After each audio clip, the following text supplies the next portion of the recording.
Benvenuto. Welcome to Cherry Hill Home Cooking. My name is Mark. Today we're going to make a blackberry cobbler. I wanted to make something sweet today, and they had some nice blackberries on sale at the supermarket. So I said, blackberry cobbler, that's the ticket. Now, first of all, what I want to say about this recipe is you can use this recipe to basically make any kind of cobbler you want. You can do blackberry, you can do blueberry, of course, raspberry, strawberry, peach. Just keep the measurements the same and you'll be fine no matter what kind of fruit you want to use. If you're going to use frozen fruit, which you can, make sure you thaw it out and let it drain overnight to get any liquid out of that. All right, so what we're going to need for our blackberry cobbler, of course, we need some blackberries. So I've got roughly about 5 cups of blackberries. Now that's going to be by volume. So you don't, when you take out a measuring cup, measure them out. It doesn't need to be perfect. Of course, it's not going to be flat. You want basically about a cup, which is going to be about, what this is, I think it's about 12 ounces, give or take, depending upon how big your blackberries are, but you're going to need about 12 ounces, maybe 16, but that should be the most you're going to need. You want to rinse these. So I've got these in a colander, and I've given them a good rinse. As you open them up and put them in, you want to make sure that you've got any stems out or anything like that. I wanted to let these drain well, so to do that and record at the same time, it's difficult. So anyway, that's about 5 cups of raspberries, black raspberries, washed well, and they're draining. We're going to need some flour, some sugar, butter, cinnamon, baking powder, salt, egg, and some milk. That's going to be for the pastry part of our blackberry cobbler. Then for the fruit, we're going to need white sugar. We're going to need the zest of half of a lemon plus the juice of that lemon. And we need some cornstarch. Of course, the cornstarch is going to help thicken up our juice. So before we go on to anything else, we're going to take care of that right now because we want them to sit in the juice a little bit. So they don't have to be totally dry. I stuck a paper towel in there to catch any of the water that drained out. But simply we're just going to put those in our bowl because they don't have to be 100% dry. And we're going to take our sugar. Now, also, if you want to taste your whatever fruit you're using, in this case it's the blackberries, see how sweet they are. Of course, they might be some batch might be sweeter or tarter than the other. I tasted these and I think they really kind of need the whole cup of sugar. If you want to cut down on a little bit on the sugar, you certainly could use a half a cup, however sweet you like it. You could even replace this with Splenda for baking or any one of the substitute sugars that you can use with baking. So I'm gonna just sprinkle that on there. Get over there. We got our cornstarch. And we want this to, these to kind of sit and macerate for probably, 10-15 minutes or so. We'll take our lemon. I did get a new lemon zest. I don't know if any of you have seen me struggling with my other one. Let's see how this one works.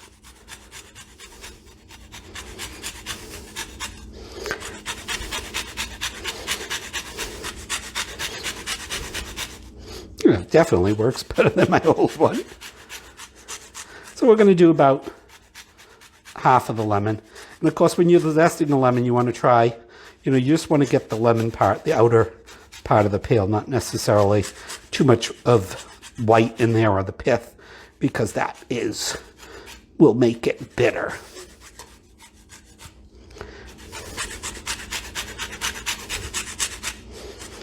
Nothing to that, really.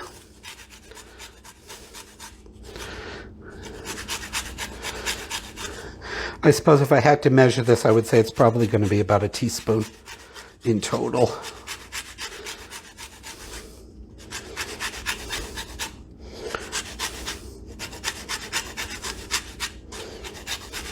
Of course, if you don't have a lemon planer like this, you could slice it as thinly off as possible and chop it up in little pieces. Now that should be good for our purposes. Then we need half of that lemon.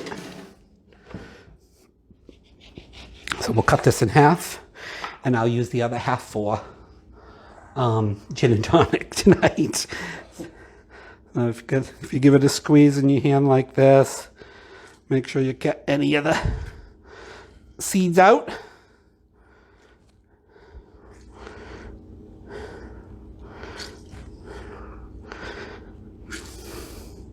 All right, that should do ya.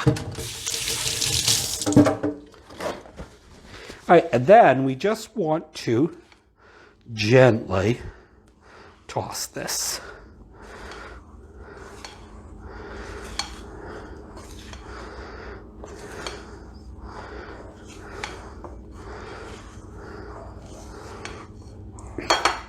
Try not to crush your berries too much.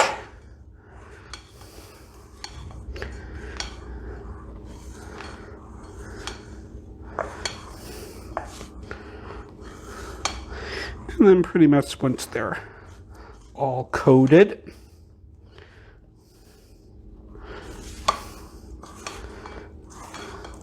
with our sugar and our cornstarch, we can put this aside for now. Okay, so I'm going to clean up our mess here. Oh, actually, before we do that, since we're here, so we got our cup of milk. We're going to need to beat our egg and our milk till they're incorporated.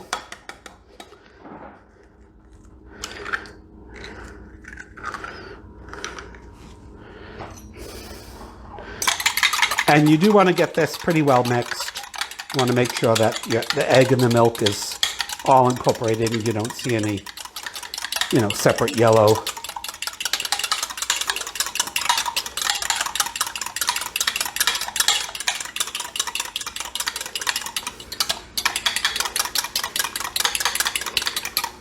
Okay, that's good. Again, we can set that aside.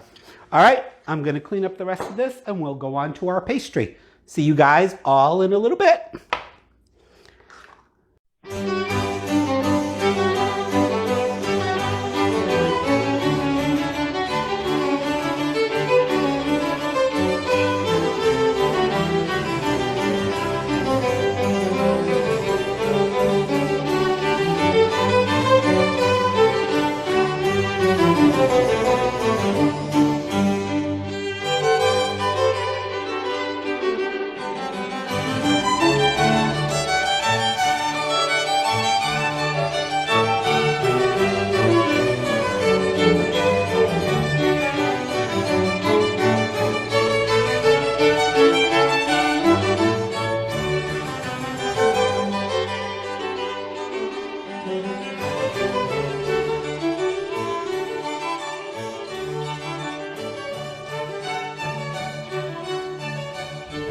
Okay, so we need 2 cups of all-purpose flour.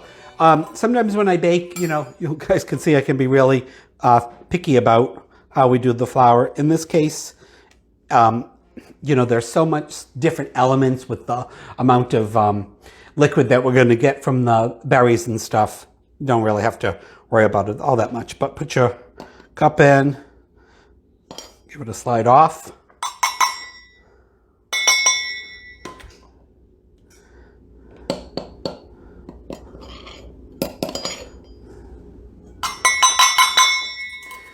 Alright, got that. Let's get this out of the way. Hey, I only got a little tiny bit of flour on the counter. Yay!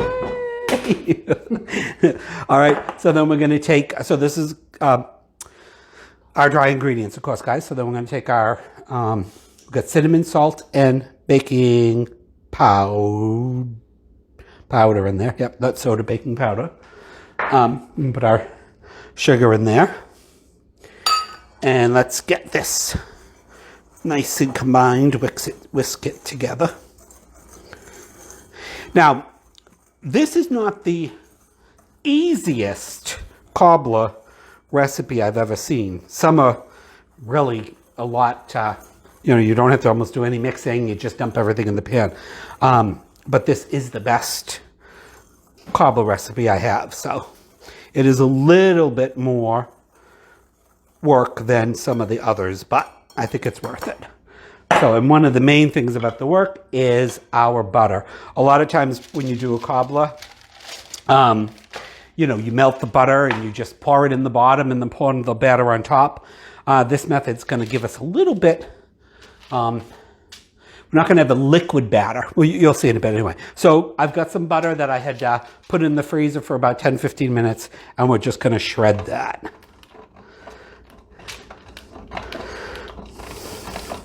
With our little box grater. If you don't have one of these, they're wicked inexpensive. I think if you get one, you'd be surprised just how much you do end up using it. Now we're not going to be making a pastry, so to speak, so you don't have to worry about, we're not going to have any kneading or rolling out. Of course, these are really sharp, so be careful when you get to your last little piece.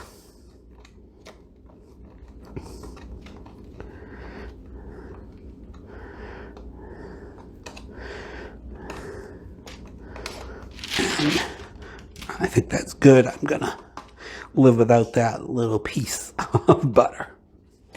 All right. Make sure we got all our butter out of there. Okay, so we're going to take our nice cold shredded butter and pop it into our dry ingredients.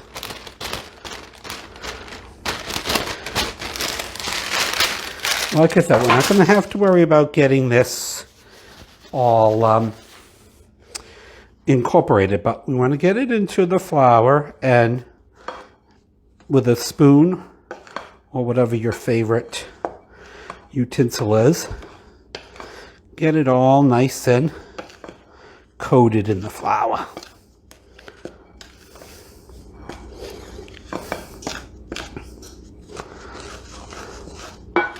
And you don't want to work this too much, because we do want it to be somewhat fluffy. But you don't also necessarily have to cut it all in. Okay, though, so then we got our milk and egg. That's our wet ingredients. We're gonna start to, oh, by the way, what you just heard, that was the oven preheating to 375. And we want to slowly start to incorporate the wet and the dry.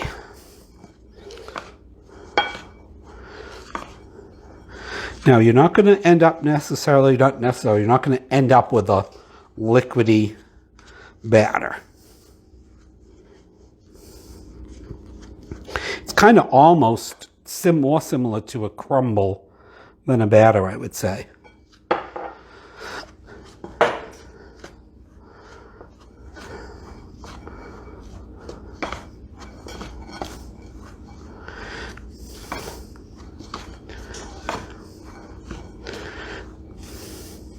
It's starting to come together.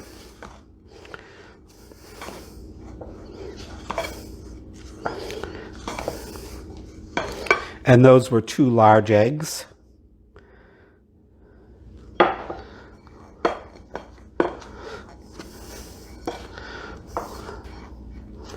So it's starting to kind of feel like a dough opposed to a batter.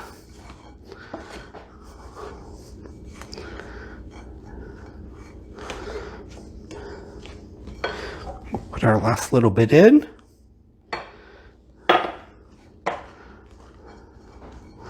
And you want to keep mixing it until everything comes together.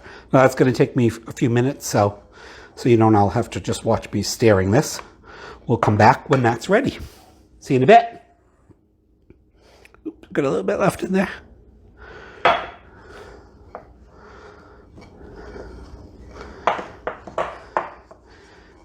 Okay, so that is just about where we want it. So it just took me a few seconds more. I had to pick the bowl up like this because I have weak hands. But that's why I didn't want you guys to see me do it, but I showed it anyway. So our batter is done.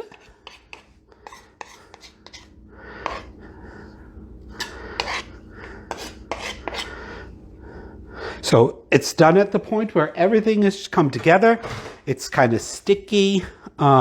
There's no flour, no more visible flour in there. All right, now, what kind of pan? As you can see, I've got a foil-lined sheet pan, just in case it bubbles over and we don't make the oven any messier. You'll see our blackberries have started to release their juice a little bit, and our nice thick sugar and cornstarch has done its job. All right, so now as far as the pan is concerned, you want a pan that's gonna cut a baking dish that's gonna have at least a 4-cup volume. You can use a round one like I've got here. You can use an 8 by 10, 10 by 7 if you have it.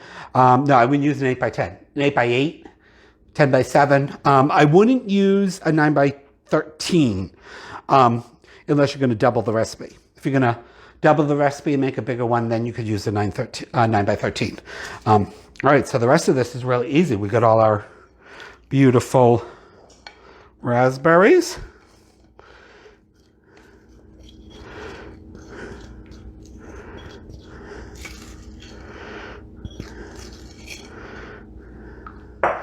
And we just kind of, oh, by the way, you don't need to spray this. You could if you want, but you don't need to spray the pan with cooking spray or butter it.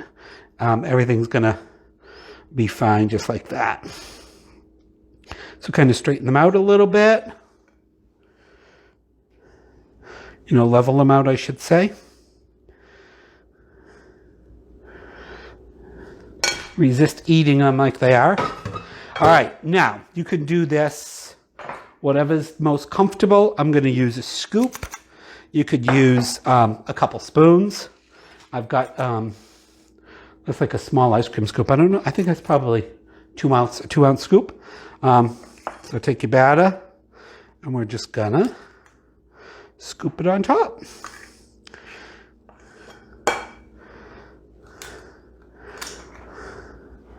And they should be touching just a little tiny bit.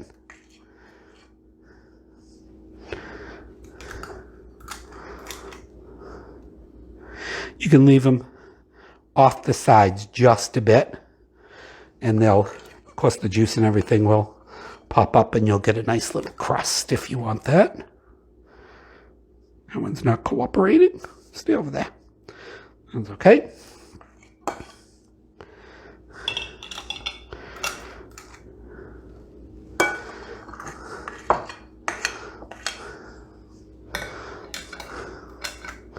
And you should have enough batter, especially if you're making a bigger pan.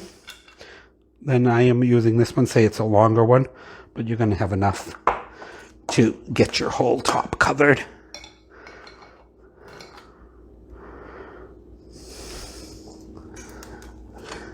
I might have a little bit extra in this batch because this pan isn't as big as I usually use.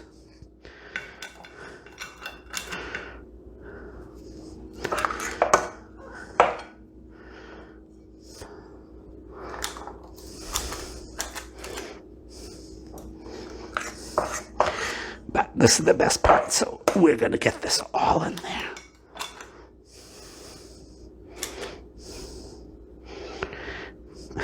Little piece does not want to come down. We'll sneak one over there where I kind of left it a little short.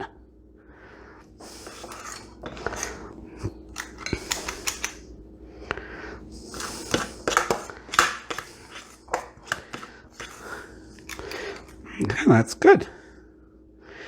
Now, it's delicious. It's got raw eggs in it, though. I shouldn't have done that. Don't do that. And you can just kind of spread it out a little bit. Everything's going to rise a bit and come all together anyway, but like I said, if you want to try to keep a little bit off the sides. All right, guys, that's it. So, you want to meet me over the oven? Mm-hmm. Into 375 preheated oven on the middle shelf. All right, so that's going to take between 50 and 60 minutes. You want it to be golden brown and delicious. I'm going to set a timer. Okay, Google, set a timer for 50 minutes. Sure, 50 minutes, starting now. We're going to come back. We'll take a look at it at 50 minutes. If it needs a little bit longer, we'll leave it in the oven. See you in 50 minutes. Okay, well, our BlackBerry Cobbler started to smell really, really good. So I came out and gave it a check, and it looks done to me. So mine today took about 45 minutes. So again, you always want to make sure, check on it. It's getting to the color that you want it to be. So, but I think this is done. Mm-hmm. So you can see we're golden brown and delicious. It's bubbling around the sides. Now, usually with a cobbler, you do eat it warm, but you might want to not necessarily eat it right from the oven. So we're going to let it cool for probably about 10-15 minutes on a rack before we dig in. All right. I don't know about you guys, but I'm very looking very forward to dessert. See you in a little bit.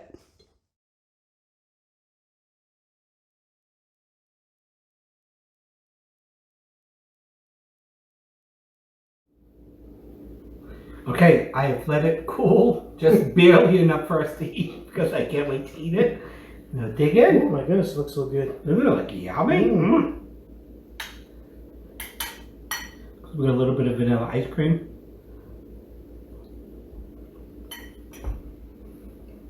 Mmm. Oh wow. Yum, yum, yum. That is good. Mmm. Those fresh blackberries with the citrus, the lemon. You can really taste the lemon in there. Mm, mm, mm, mm.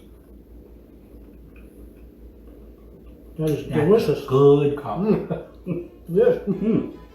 Well, I hope you all have enjoyed watching us make this. More importantly, I hope you make it for someone you love. I'm sure that they will like it. Well worth it. Love it. All right. Please like and subscribe and check out cherryhillhomecooking.com. See you on the next video. Ciao. Bye. Mm. Mm. That's delicious. It is. The we call it on the top. The crust, the Crust, yeah. topping, the crumble. Crunchy and soft. Mm. Mm. Mm. Yeah. Not so sweet either. No, not at all. Well, you'd think with the funny sugar. Mm. Mm. Mm.